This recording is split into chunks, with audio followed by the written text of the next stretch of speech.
அன்பார்ந்த சகோதர சகோதரிகளே, இயேசு கிறிஸ்து நாமத்தினால உங்களை நான் வாழ்த்துகிறேன். நம்ம பழைய ஏற்பாட்டில் இருக்கிற உடன்படிக்கை பற்றி கடந்த பல வீடியோவில் நம்ம பேசிட்டு வரோம். ஸோ இப்போ நம்ம என்ன பார்க்க போறோம்னா, பழைய ஏற்பாட்டில் தேவன் பாவிகளை நேசித்தாரா?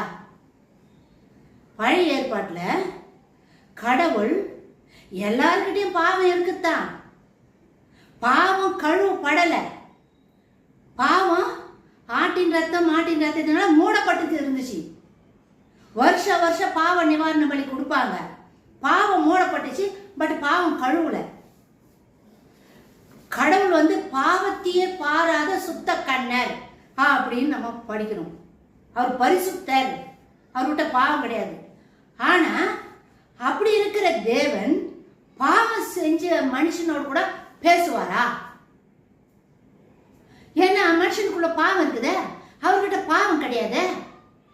அப்படி இருந்தா கடவுள் பேசுவாரா அப்படின்னு கொஸ்டின் வரீங்கள.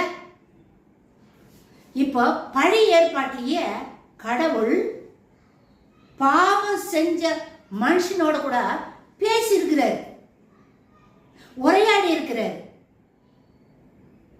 அதை இப்ப நம்ம பார்க்கலாமா? ஒரு சில காரியங்களை உங்களுக்கு உதாரணமா நான் சொல்றேம்மா. இப்போ ஆதாம கடவுள் பாவம், ஆதாம் ஏவாள் பாவம் செஞ்சாங்க. பாவம் செஞ்சிருக்கிற ஆதாம பாவம் செஞ்சிட்டாங்க. பட் கடவுள் அவங்கள கூப்பிடுறாரு இல்ல, ஆதாமே நீ எங்க இருக்கிற அப்படின்னு கேட்கும்போது, இதை நாங்க இருக்கிற ஆண்டவரை உடனே கூப்பிடுறாரு.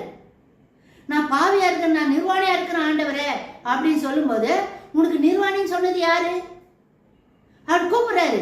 அப்ப நிக்கிறாங்க தேவனுக்கு முன்னாடி ஆதாம ஏவாளும் நிக்கிறாங்க. அப்ப பாவம் செஞ்ச ஆதாமோடு கூட தேவன் பேசினாரா பேசலையா? பேசினார் தானே. அப்போ தேவன் சந்திக்கிறாரு. தேவன் பாவிகளை நேசிக்கிறாரு தான். இன்னொன்னு, ஆதாம் வயிற்றுல பிறந்த ஆபேல் காயின் தன்னுடைய சகோதரன் ஆபேல கொலை செஞ்சிட்டான். சோ கொலை செஞ்சதுனால கடவுள் கூப்பிட்டு விசாரிக்கிறார். நீ ஏன் இப்படி செஞ்ச?